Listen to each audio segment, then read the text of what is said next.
10th canto, 10th chapter, Bhagavad Gita, verse number 8. Put number 1. 1. Put number 1. Don't open it up. Put it right down in your book. Okay, how to prove God exists.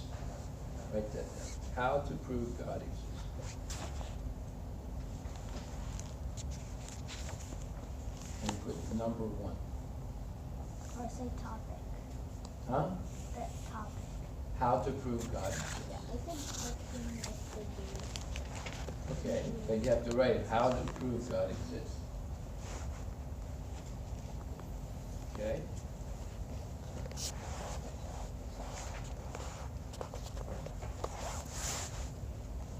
So number 1,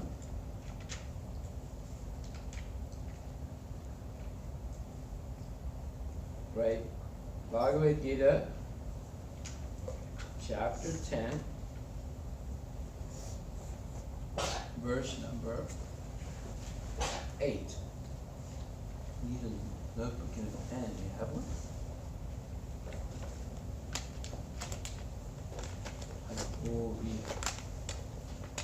We're answering the question, the homework, the topic today is how to prove God exists.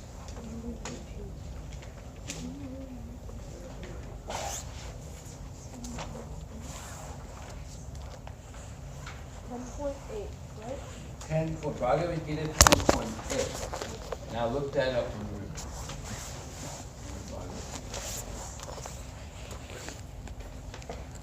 So someone said, I don't believe that.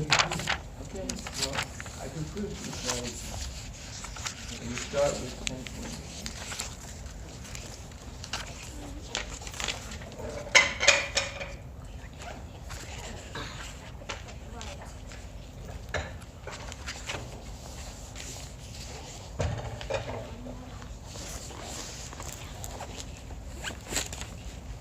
Augusta, was it?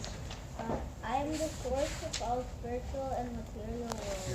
Everything emanates from me. The wise who perfectly know this engage in my devotional service and worship me with all their heart. Let's read that again. Slowly. Go ahead. I am the source of all spiritual and material worlds. Everything emanates from me.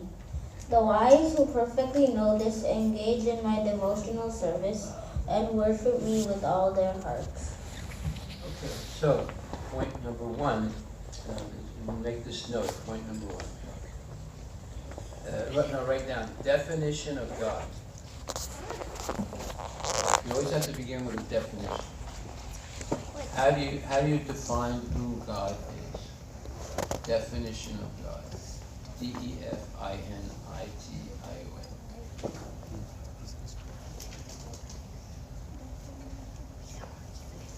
So, God is the origin of everything material and spiritual.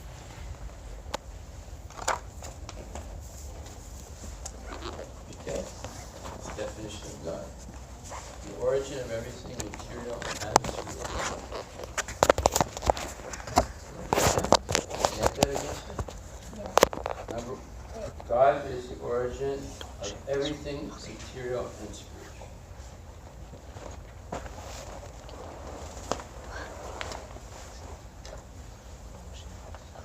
Okay.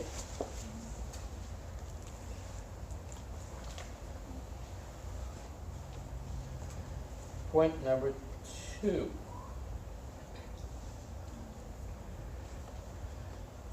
Oh, let's read the purport. 10th chapter. Yes. You want to read? Give her the microphone. I can read it. I can read 10th chapter. Let her read. Give her the microphone. Read the purport. Yes. A learned scholar who has studied the Vedas perfectly and has information from authorities like Lord Chaitanya and who knows how to apply these teachings can understand that Krishna is the origin of everything in both the material and spiritual world. Okay, see, that's point number 1. He's the origin of everything. That's the definition of God. Everything is coming from Krishna, material and spiritual. Go ahead. And because he knows this perfectly, he becomes firmly fixed in the devotional service of the Supreme Lord. He can never be deviated by any amount of nonsensical commentaries or by fools. All Vedic literature agrees that Krishna is the source of Brahma, Shiva, and all other demigods. In the Atharva Veda, Gopala Tapani Upanishad 1.24, it is said, Yo Brahmanam Vidati Purvam Yo Vai Vedam Cha Gapayati Sma Krishna. It was Krishna who was in the beginning instructed Brahma in Vedic knowledge and who disseminated Vedic knowledge in the past. Then again in the Narayana Upanishad 1, it says, Ata Purusho Havai Narayano Kamayata Praja Shujati. Then the Supreme Personality Narayana desired to create living entities.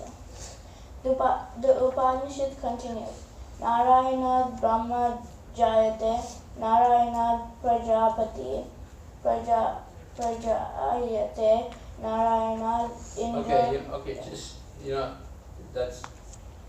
Okay, just read the English. From Narayana, Brahma is born, and from Narayana, the Patriches are also born. The From Pitris.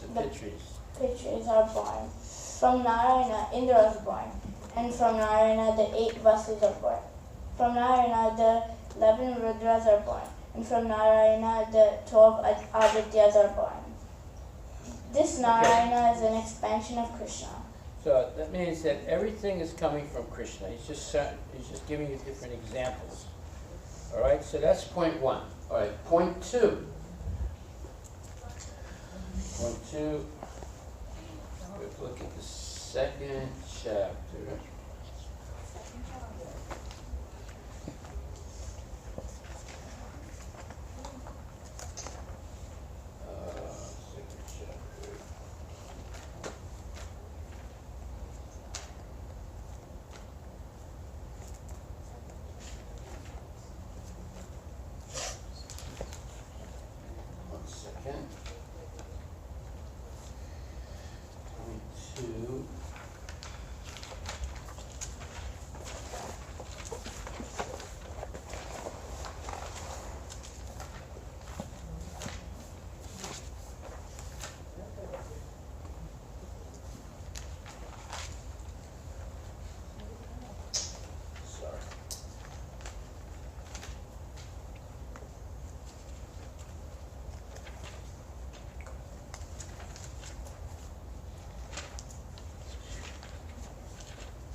Okay, point 2 is second chapter, verse number 12.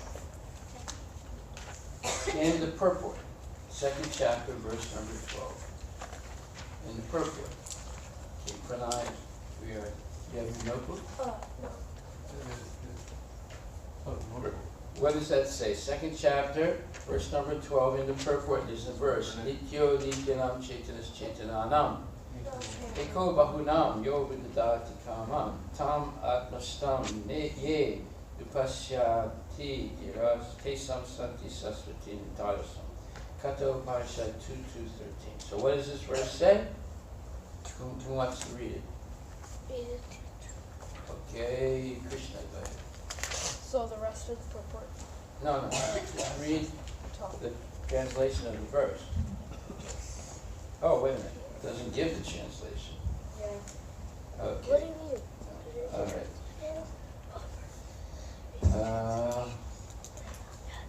So then let's look up.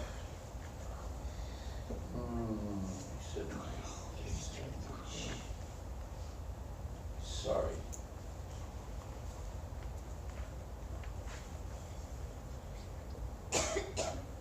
Okay, so look up 7th chapter, 10th verse.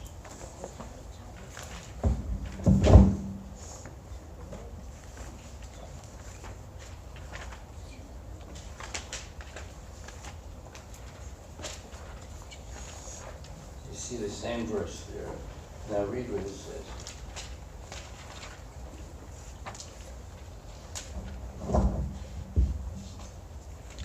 The translation? No, not the verse, but Last line of that. the Nityo Nityanam, Chaitanas Chaitananam. Oh. It's in the verse. He is the prime eternal among all eternals. He is the supreme living entity of all living entities, and he alone is maintaining all life. Okay, One. so that's the point. This verse says Nityo Nityanam. We're not going to see the whole verse, just the main point. The main point is all the living entities, whether they're in the spiritual world or in the material world, are eternal. Krishna is also a living entity, but he's the supreme living entity, and he's different from all the other living entities because he's maintaining all the other entities. Like, and we'll explain what that means. Okay, so he's the maintainer of all living entities. Number 2 point. All living entities are eternal in the spiritual world and material world. Krishna is a living entity and he's also eternal. But he's the supreme living entity who's maintaining all the others. Now I'm going to explain how he's doing that.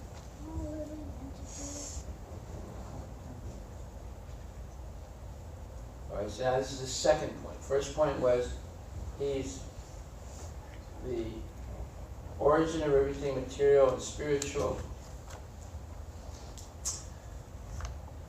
Second point is he's the supreme eternal entity who's maintaining all the other eternal entities. He's the supreme eternal entity who's maintaining all the other eternal entities. Point 2. Huh? He's the Supreme Lord who's maintaining all the eternal entities.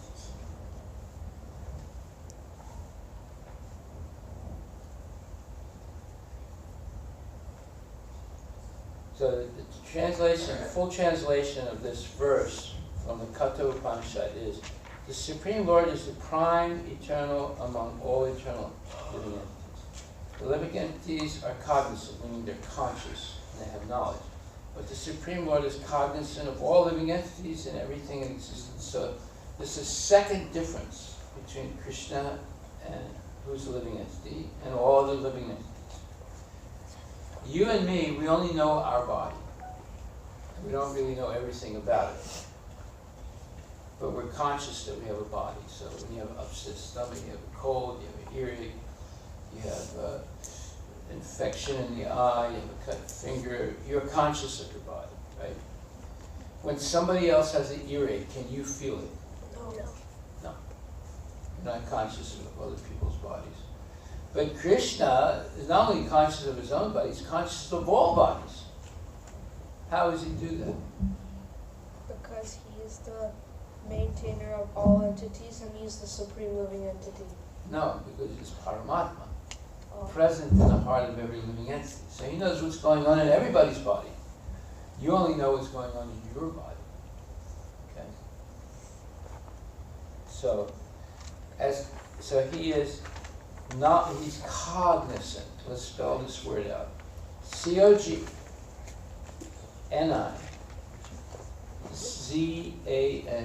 C-O-G. Cognizant. C-O-G.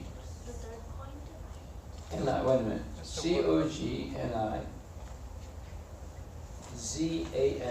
Cognizant means he knows, someone who knows. Cognizant means you're conscious of or you know. Okay? Is that the third point? So, first point is, he's the origin of everything material and spiritual. Second point is, he's the supreme eternal amongst all eternal beings. Everybody's eternal, right? You're eternal, I'm eternal. Everyone's an eternal being. But he's maintaining all others. And number 3,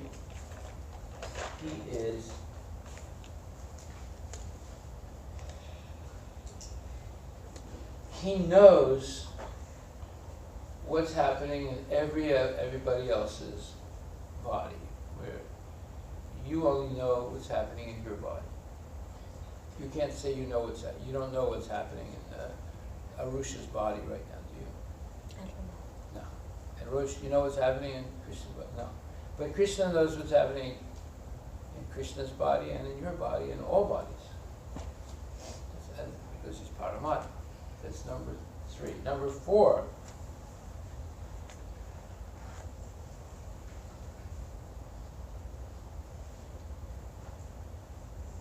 Oh, we said he's maintaining everyone already, right? That was number 2. Right? And number 3 is he is cognizant of all living entities and everything in existence, because he's present in every atom also. He's present as Paramatma. So as Paramatma, he's cognizant. Cognizant, meaning he has knowledge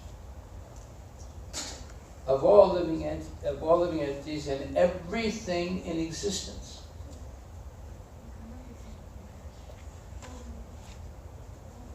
Okay?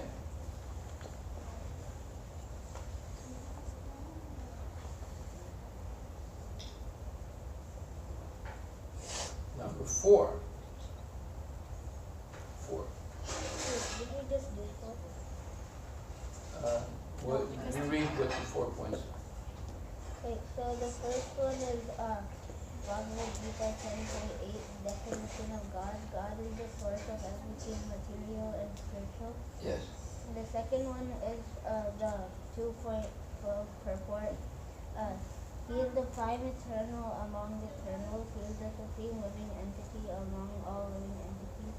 He is the maintainer of all living entities. And then 3 was he knows what's happening in all bodies because he is Paramatma. And 4 was he is cognizant of all living entities and everything in existence. 3 and 4 are the same. It just knows and So for 3 points. Huh? It's only Yeah. 3 points. So 3 and 4 are the same, so erase 4. Don't erase what you wrote, but erase the number 4. I'm just going. Because what you wrote, 3 and 4, they're both the same thing. Okay, now, number 4.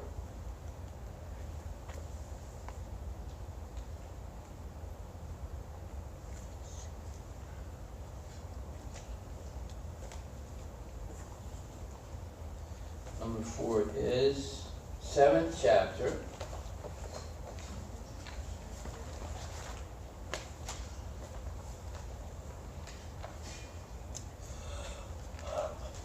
Twelfth verse.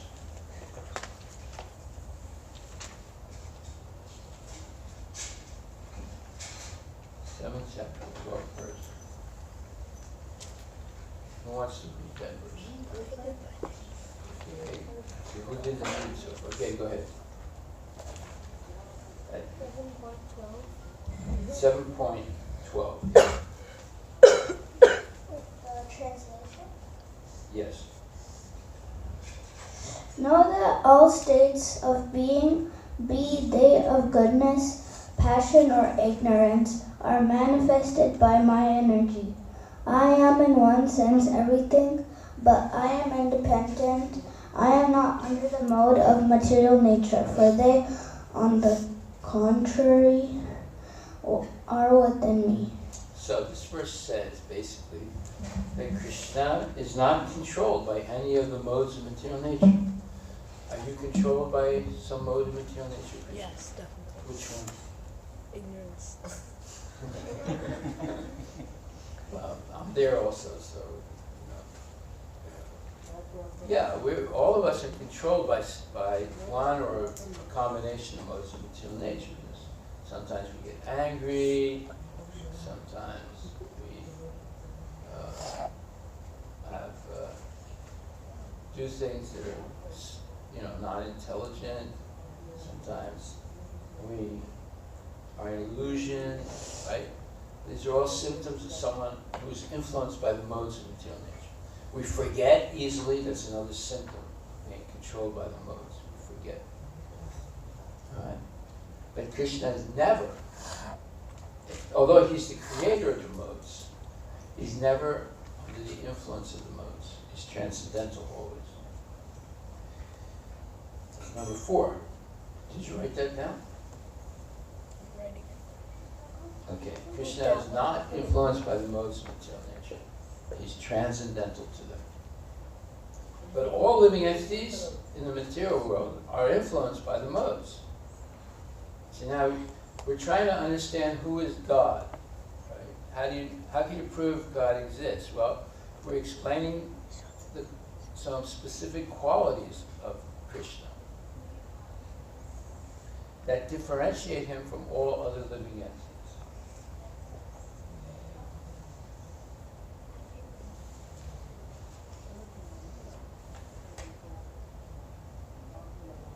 Not only is he in this, What was 4? 4 is that Krishna is not influenced, is not under the influence of the modes of material nature, goodness, passion, and ignorance.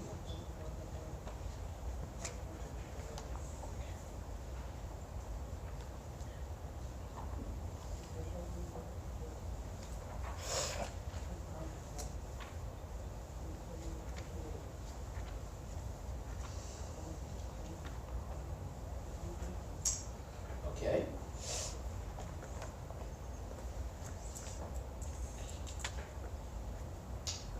And part of the number 4 is that Krishna is not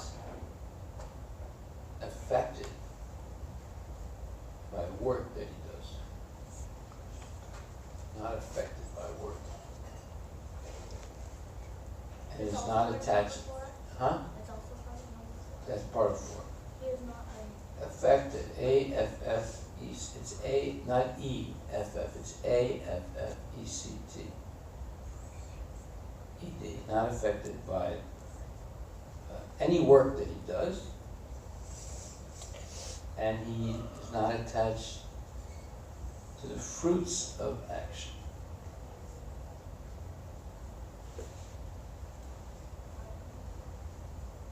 And he's not what? Huh? What was the last line that you said? Not attached to the fruits of action.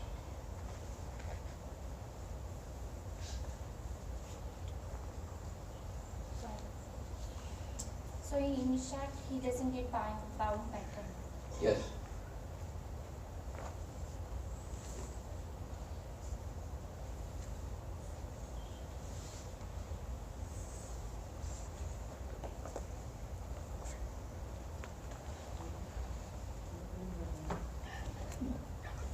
Okay, next one's a little complicated. We're going to read it.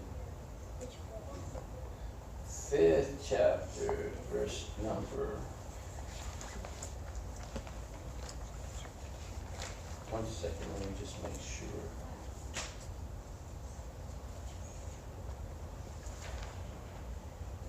No, it's not 5th chapter. 1 second.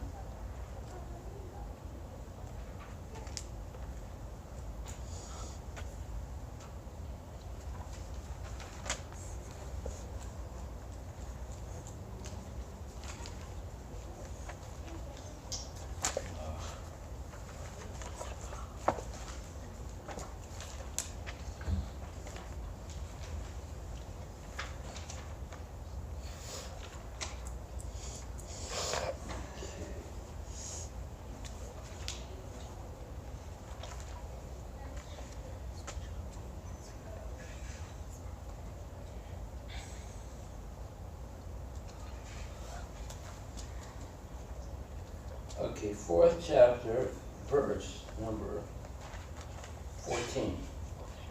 What chapter? 4th chapter, verse number 14.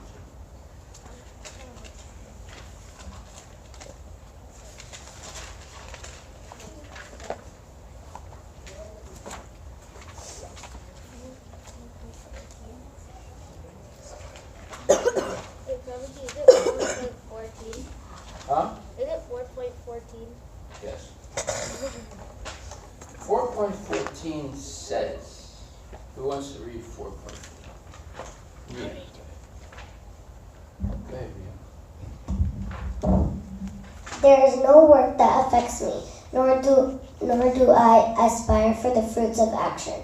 One who understands this truth about me also does not become entangled in the fruitive reactions of work. Okay, now so that verse is the same as 7, the last verse we just read. It means that Krishna is not affected by any work, right?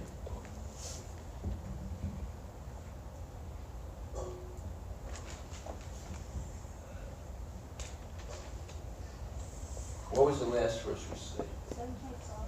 7.12. He's not affected by any work that he does. Yeah, well, this verse also says the same thing. So I can write that in 5 too. Yeah, in 4. It's part of 4. 4:14.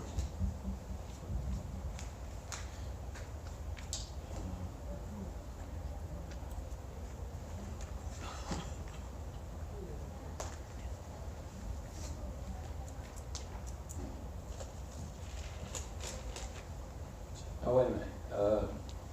Which one? What was your point 4? What was your point 4? My Krishna point is not 4. influenced by modes of material nature. Okay, do we have a point 5?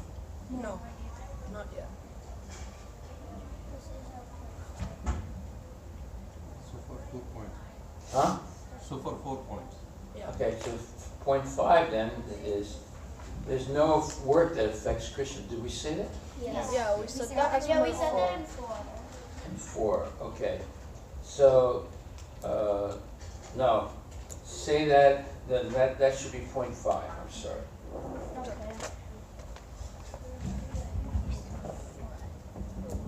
That should be point 5. And the proof for that is 4:14. Krishna is not affected by any point 5. So Okay. the 4th point is purely Wait, that no, you wrote Krishna is that not point. influenced by the modes of material nature. Yes. And then the 5th point is that he's not attached to the fruits. Yeah, he's not affected by any work he does, and along with that, he's not attached to the fruits of action.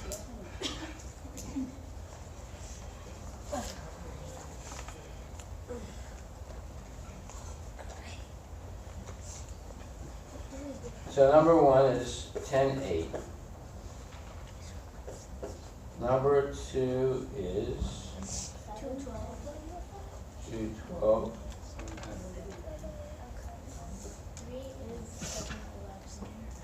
3 is 7. 11.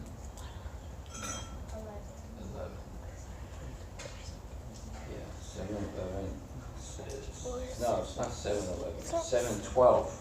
That's a 4. 4 is 7:12. Yeah, 4 is 7:12. And what is number 3? Number 3 is No, No, there was no. God is Huh? So I took the shloka where he says that Upadrashta Brahmantasha, that's the one. Because he's also the Paramatma in everyone's heart. Is that number 3? Yeah. What did you write down for number 3? I wrote down that Krishna is always cognizant about everything. He knows exactly how you feel because he is Paramatma. Yeah, Krishna is cognizant of all Okay. He knows everyone's body because he's What? I wrote, he knows what is happening in Everybody's body. I mean, he's cognizant. because he is Paramatma. Yeah.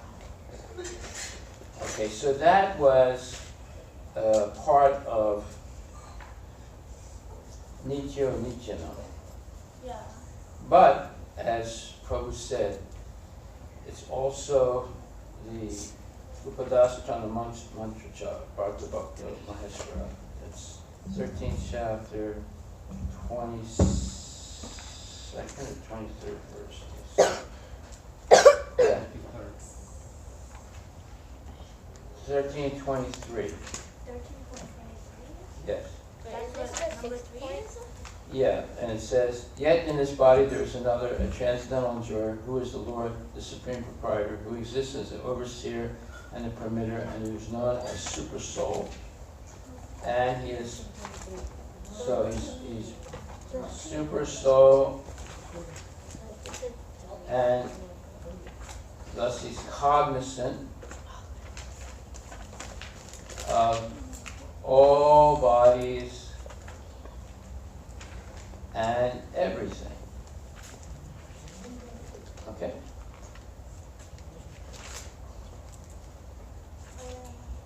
Okay, so that's 7, and then number 4 is 7:12. That he is transcendental.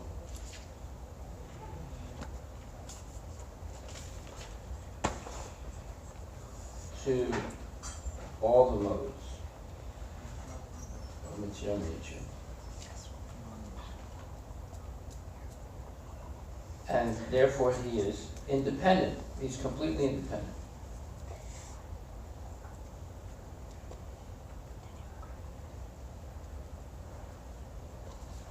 Okay, so Ria, can you tell me now the 4 points? There's 5 points. Huh? There was 5 points. Or what's point 5?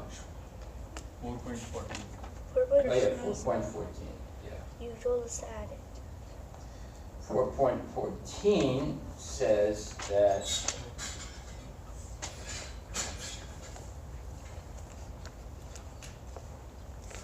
no work affects Krishna.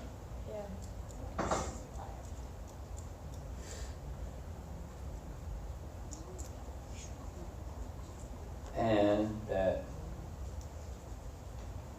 he's not attached to the fruits of work.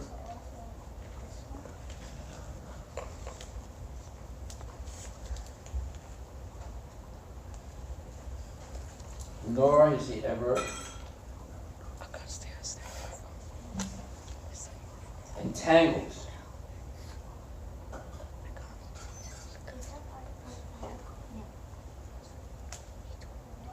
by reactions of work.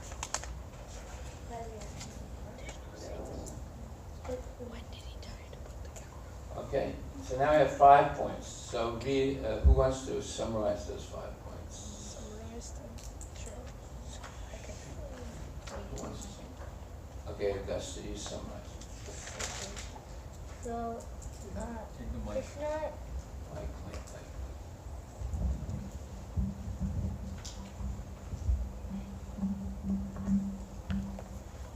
Krishna is the source of everything, material and spiritual.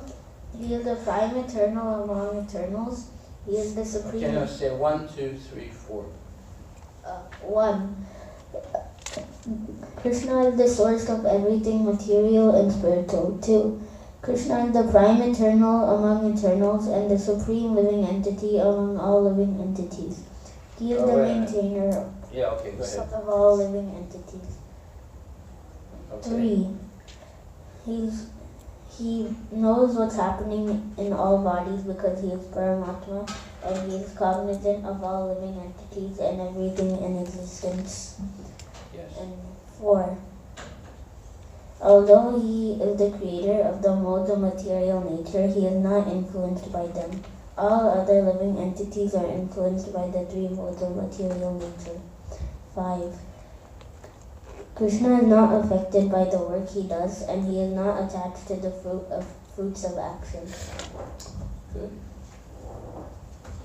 Good. Okay, number 6. Did everyone have those 5 points? Yes.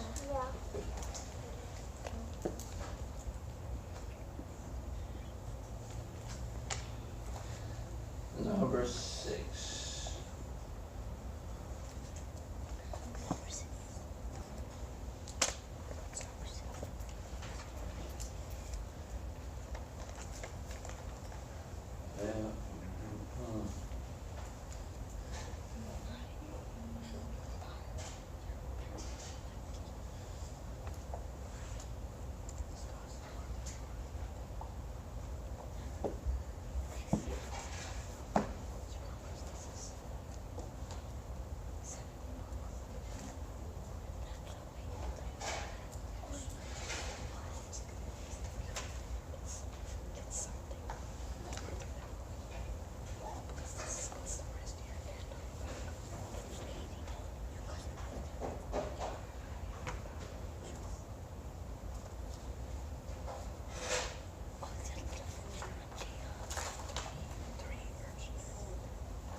Okay. Let's see here.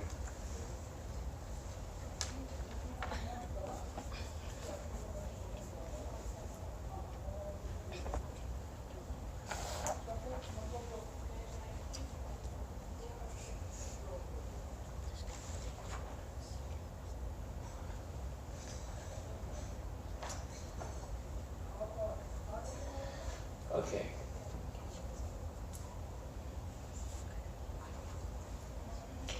All right, number 6. Krishna has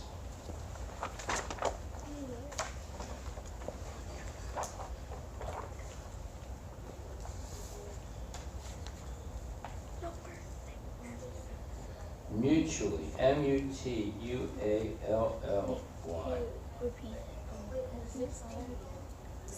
Number 6. It's mutually, M-U-T-U-A-L-L-Y.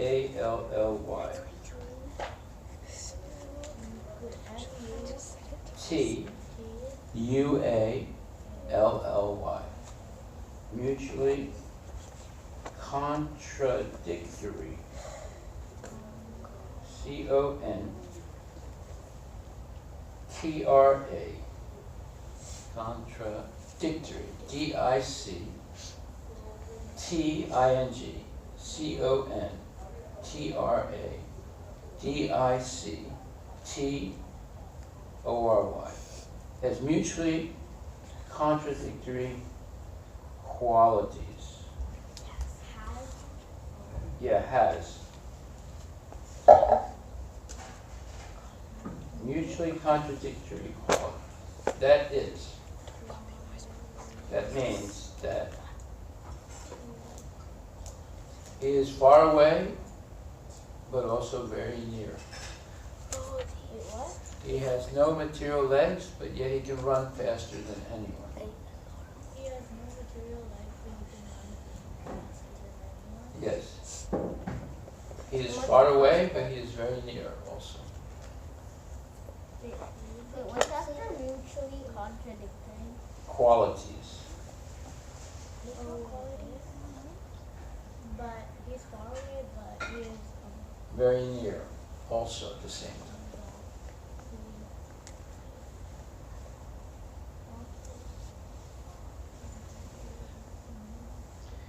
He is one, but he can expand himself infinitely. So he is he's far away, but he's also near, and then he has no material legs, but he can run faster. Right. And another point is that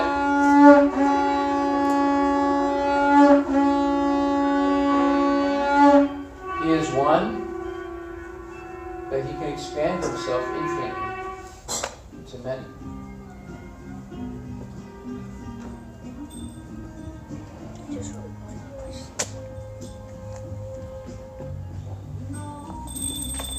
Jai Shri Krishna.